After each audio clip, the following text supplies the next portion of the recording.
ನಮಸ್ಕಾರ. ಎಲ್ಲರಿಗೂ ಭುವಿ ಎಜುಕೇಟ್ಗೆ ಸ್ವಾಗತ. ಇವತ್ತಿನ ಕ್ಲಾಸಲ್ಲಿ ನಾವು ಬ್ರಹ್ಮಪುತ್ರ ನದಿ ವ್ಯವಸ್ಥೆಯನ್ನ ನೋಡ್ತಾ ಹೋಗೋಣ.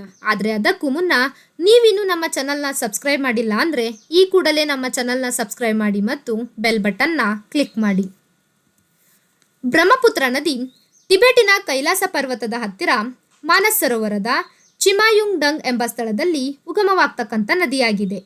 ಈ ಬ್ರಹ್ಮಪುತ್ರ ನದಿಯನ್ನ ಟಿಬೆಟಿನಲ್ಲಿ ಎರ್ಲಾಂಗ್ ತಾಂಗ್ಸ್ಪೋ ನದಿ ಎಂದು ಕರೆಯಲಾಗುತ್ತೆ. ಅಲ್ಲಿಂದ ಬ್ರಹ್ಮಪುತ್ರ ನದಿ ಮುಂದೆ ಹರಿದುಕೊಂಡು ಬರಬೇಕಾದ್ರೆ ಚೀನಾ ದೇಶದಲ್ಲಿ ಬ್ರಹ್ಮಪುತ್ರ ನದಿಗೆ 3 ಜಲಾಶಯವನ್ನು ನಿರ್ಮಿಸಲಾಗಿದೆ. ಡಾಕು ಜಲಾಶಯ, ಜಿಯಾಚಿ ಜಲಾಶಯ ಮತ್ತು ಜುಗ್ಮಾ ಜಲಾಶಯ. ಅಲ್ಲಿಂದ ಬ್ರಹ್ಮಪುತ್ರ ನದಿ ಮುಂದೆ ಬಂದು ನಾಮಿಚ್ ಪರ್ವತದ ಹತ್ತಿರ ನಾಮ್ಚಿ ಬಾರ್ವ್ ಕಣಿವೆಯ ಮೂಲಕ ಭಾರತದ ಅರುಣಾಚಲ್ ಪ್ರದೇಶ ರಾಜ್ಯಕ್ಕೆ ಪ್ರವೇಶ ಮಾಡುತ್ತೆ. ಈ ನಾಮ್ಚಿ ಬಾರ್ವ್ ಕಣಿವೆಯನ್ನ ಭಾರತದಲ್ಲಿ ದಿಹಾಂಗ್ ದಿಬಾಂಗ್ ಕಣಿವೆ ಎಂದು ಕರೆಯಲಾಗುತ್ತದೆ. ಅದೇ ರೀತಿ ಬ್ರಹ್ಮಪುತ್ರ ನದಿಯನ್ನ ಅರುಣಾಚಲ್ ಪ್ರದೇಶದಲ್ಲಿ ದಿಹಾಂಗ್ ನದಿ ಎಂತಲೂ ಕೂಡ ಕರೆಯಲಾಗುತ್ತೆ. ಅಲ್ಲಿಂದ ಬ್ರಹ್ಮಪುತ್ರ ನದಿ ಅಸ್ಸಾಂ ರಾಜ್ಯಕ್ಕೆ ಪ್ರವೇಶ ಮಾಡುತ್ತೆ. ಅಸ್ಸಾಂ ರಾಜ್ಯದಲ್ಲಿ ಬ್ರಹ್ಮಪುತ್ರ ನದಿಯ ಎಡದಂಡೆಗೆ ಒಂದು ಉಪನದಿ ಬಂದು ಸೇರುತ್ತೆ. ಆ ಉಪನದಿ ಲೋಹಿತ್ ನದಿ. ಲೋಹಿತ್ ನದಿ ಚೀನಾದಲ್ಲಿ ಉಗಮವಾಗಿ ಕಿಬಿತು ಎಂಬ ಸ್ಥಳದಿಂದ ಭಾರತದ ಅರುಣಾಚಲ್ ಪ್ರದೇಶಕ್ಕೆ ಪ್ರವೇಶ ಮಾಡುತ್ತೆ. ಲೋಹಿತ್ ನದಿ ಅರುಣಾಚಲ್ ಪ್ರದೇಶದಲ್ಲಿ ಹರಿದು ಅಸ್ಸಾಮನ್ನ ಪ್ರವೇಶ ಮಾಡಿದ್ಮೇಲೆ ಲೋಹಿತ್ ನದಿಗೆ ಒಂದು ಉಪನದಿ ಬಂದು ಸೇರುತ್ತೆ. ಆ ಉಪನದಿ ದಿಬಾಂಗ್ ನದಿ. ದಿಬಾಂಗ್ ನದಿ ಸೇರಿದಾದ್ಮೇಲೆ ಲೋಹಿತ್ ನದಿಗೆ ಒಂದು ಸೇತುವೆಯನ್ನು ನಿರ್ಮಿಸಲಾಗಿದೆ. ಆ ಸೇತುವೆ ಭೂಪೇನ್ ಹಜಾರಿಕಾ ಸೇತುವೆ. ಅಲ್ಲಿಂದ ಲೋಹಿತ್ ನದಿ ಮುಂದೆ ಬಂದು ಬ್ರಹ್ಮಪುತ್ರ ನದಿಯ ಎಡದಂಡೆಗೆ ಉಪನದಿಯಾಗಿ ಸೇರ್ತಕ್ಕಂಥದ್ದು. ಅಲ್ಲಿಂದ ಬ್ರಹ್ಮಪುತ್ರ ನದಿ ಮುಂದೆ ಹರಿದುಕೊಂಡು ಹೋಗ್ಬೇಕಾದ್ರೆ ಅಸ್ಸಾಂ ರಾಜ್ಯದಲ್ಲಿ ಬ್ರಹ್ಮಪುತ್ರ ನದಿಗೆ ಒಂದು ಸೇತುವೆಯನ್ನು ನಿರ್ಮಿಸಲಾಗಿದೆ. ಆ ಸೇತುವೆ ಬೋಗಿಬಿಲ್ ಸೇತುವೆ.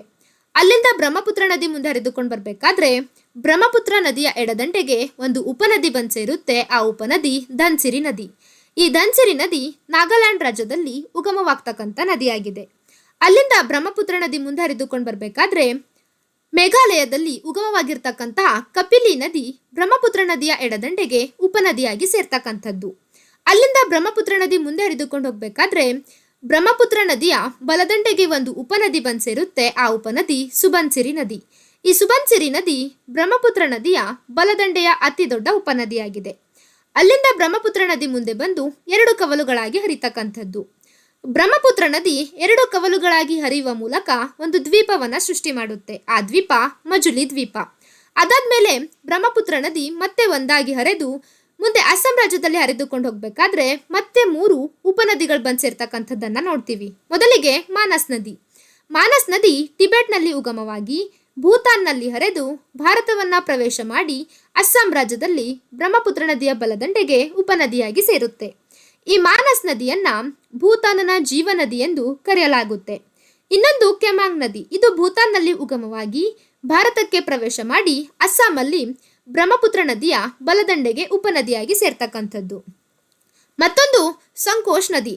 ಈ ನದಿ ಭೂತಾನ್ನಲ್ಲಿ ಉಗಮವಾಗಿ ಭಾರತಕ್ಕೆ ಪ್ರವೇಶ ಮಾಡಿ ಪಶ್ಚಿಮ ಬಂಗಾಳ ಮತ್ತು ಅಸ್ಸಾಂ ಈ 2 ರಾಜ್ಯದ ಗಡಿಯಲ್ಲಿ ಹರಿದು ಅದಾದ್ಮೇಲೆ ಬ್ರಹ್ಮಪುತ್ರ ನದಿಯ ಬಲದಂಡೆಗೆ ಉಪನದಿಯಾಗಿ ಸೇರ್ತಕ್ಕಂಥದ್ದು. ಈ ಸಂಕೋಶ್ ನದಿ ಮೇಲೆ ಒಂದು ಪ್ರಶ್ನೆ ಕೇಳಿದ್ರು, ಅಸ್ಸಾಂ ಮತ್ತು ಪಶ್ಚಿಮ ಬಂಗಾಳ 2ರ ಗಡಿ ಗುರುತಿಸ್ತಕ್ಕಂಥ ನದಿ ಯಾವುದು ಎಂದು. ಅದಕ್ಕೆ ಉತ್ತರ ಸಂಕೋಶ್ ನದಿ. ಅಲ್ಲಿಂದ ಬ್ರಹ್ಮಪುತ್ರ ನದಿ ಬಾಂಗ್ಲಾದೇಶವನ್ನ ಪ್ರವೇಶ ಮಾಡುತ್ತೆ. ಬ್ರಹ್ಮಪುತ್ರ ನದಿ ಬಾಂಗ್ಲಾದೇಶವನ್ನ ಪ್ರವೇಶ ಮಾಡಿದ್ಮೇಲೆ ಇದನ್ನ ಜಮುನಾ ನದಿ ಎಂದು ಕರೆಯಲಾಗುತ್ತೆ. ಈ ಜಮುನಾ ನದಿಗೆ ಬಲದಂಡೆಗೆ ಒಂದು ಉಪನದಿ ಬಂದು ಸೇರುತ್ತೆ. ಆ ಉಪನದಿ ತಿಸ್ತಾ ನದಿ. ಈ ತಿಸ್ತಾ ನದಿ ಸಿಕ್ಕಿಂ ರಾಜ್ಯದಲ್ಲಿ ಉಗಮವಾಗ್ತಕ್ಕಂಥ ನದಿಯಾಗಿದೆ. ತಿಸ್ತಾ ನದಿಯನ್ನ ಸಿಕ್ಕಿಂನ ಜೀವ ನದಿ ಎಂದು ಕರೆಯಲಾಗುತ್ತೆ. ಅಲ್ಲಿಂದ ಜಮುನಾ ನದಿ ಮುಂದೆ ಬರಬೇಕಾದ್ರೆ ಜಮುನಾ ನದಿಯ ಒಂದು ಚಿಕ್ಕ ಕವಲು ಮೇಘನಾ ನದಿಗೆ ಹೋಗಿ ಸೇರ್ತಕ್ಕಂಥದ್ದು. ಜಮುನಾ ನದಿ ಮುಂದೆ ಹರಿದುಕೊಂಡು ಬರಬೇಕಾದ್ರೆ ಜಮುನಾ ನದಿಯ ಬಲದಂಡೆಗೆ ಒಂದು ಉಪನದಿ ಬಂದು ಸೇರುತ್ತೆ. ಆ ಉಪನದಿ ಪದ್ಮಾ ನದಿ. ಈ ಪದ್ಮಾ ನದಿ ಗಂಗಾ ನದಿಯ ಒಂದು ಕವಲಾಗಿದೆ. ಪದ್ಮಾ ನದಿ ಗೋಲುಂಡೋ ಘಾಟ್ ಎಂತಕ್ಕಂಥ ಸ್ಥಳದಲ್ಲಿ ಜಮುನಾ ನದಿಯ ಬಲದಂಡೆಗೆ ಉಪನದಿಯಾಗಿ ಸೇರ್ತಕ್ಕಂಥದ್ದು. ಅಲ್ಲಿಂದ ಜಮುನಾ ನದಿ ಮುಂದೆ ಹರಿದುಕೊಂಡು ಬರಬೇಕಾದ್ರೆ ನವಾಬ್ಗಂಜ್ ಅಂತಕ್ಕಂಥ ಸ್ಥಳದಲ್ಲಿ ಜಮುನಾ ನದಿಯ ಎಡದಂಡೆಗೆ ಒಂದು ಉಪನದಿ ಬಂದು ಸೇರುತ್ತೆ. ಆ ಉಪನದಿ ಮೇಘನಾ ನದಿ. ಈ ಮೇಘನಾ ನದಿಯನ್ನ ಭಾರತದಲ್ಲಿ ಬರಾಕಾ ನದಿ ಎಂದು ಕರೆಯಲಾಗುತ್ತೆ. ಈ ಬರಾಕಾ ನದಿ ಮಣಿಪುರ ರಾಜ್ಯದಲ್ಲಿ ಉಗಮವಾಗ್ತಕ್ಕಂಥ ನದಿಯಾಗಿದೆ. ಮಣಿಪುರದಲ್ಲಿ ಹರಿದು ಅಸ್ಸಾಮಲ್ಲಿ ಪ್ರವೇಶ ಮಾಡಿ ಅಸ್ಸಾಂನಲ್ಲಿ ಬರಾಕಾ ಕಣಿವೆಯ ಮೂಲಕ ಹರಿದು ಅದಾದ್ಮೇಲೆ ಬಾಂಗ್ಲಾದೇಶವನ್ನ ಪ್ರವೇಶ ಮಾಡುತ್ತೆ.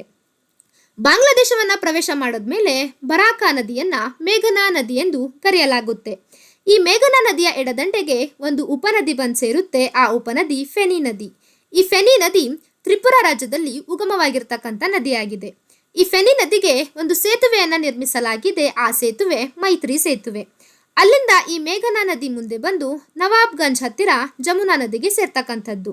ಜಮುನಾ ನದಿಗೆ ಮೇಘನಾ ನದಿ ಬಂದು ಸೇರಿದ ಮೇಲೆ ಜಮುನಾ ನದಿ ಅಂದಿರ್ತಕ್ಕಂಥ ಹೆಸರನ್ನ ಬದಲಾಯಿಸಿ ಮೇಘನಾ ನದಿ ಎಂಬ ಹೆಸರಿನಿಂದ ಬ್ರಹ್ಮಪುತ್ರ ನದಿ ಮುಂದೆ ಹರಿಯುತ್ತೆ.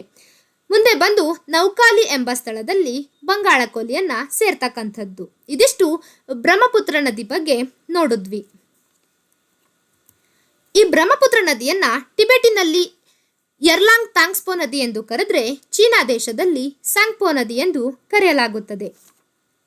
ಇನ್ನು ಚೀನಾದಲ್ಲಿ ಉಗಮವಾಗಿರ್ತಕ್ಕಂತಹ ಲೋಹಿತ್ ನದಿ ಏನಿದೆ ಅಲ್ವಾ, ಇದು ಕಿಬಿತು ಎಂಬ ಪ್ರದೇಶದಿಂದ ಭಾರತಕ್ಕೆ ಪ್ರವೇಶ ಮಾಡುತ್ತೆ. ಈ ನದಿ ಭಾರತ ದೇಶದಲ್ಲಿ ಮೊದಲು ಸೂರ್ಯನ ಕಿರಣಗಳನ್ನು ಪಡಿತಕ್ಕಂಥ ನದಿಯಾಗಿದೆ. ಈ ನದಿಯು ಬ್ರಹ್ಮಪುತ್ರ ನದಿಯ ಅತಿ ದೊಡ್ಡ ಉಪನದಿಯೂ ಕೂಡ ಹೌದು. ಇನ್ನು ಅಸ್ಸಾಂ ರಾಜ್ಯದಲ್ಲಿ ಬ್ರಹ್ಮಪುತ್ರ ನದಿಗೆ ನಿರ್ಮಾಣ ಮಾಡಿರ್ತಕ್ಕಂತಹ ಸೇತುವೆ ಬೋಗಿಬಿಲ್ ಸೇತುವೆ. ಈ ಬೋಗಿಬಿಲ್ ಸೇತುವೆ ಅಸ್ಸಾಂ ಮತ್ತು ಅರುಣಾಚಲ್ ಪ್ರದೇಶ ರಾಜ್ಯದಲ್ಲಿ ಕಂಡುಬರ್ತಕ್ಕಂಥದ್ದಾಗಿದೆ.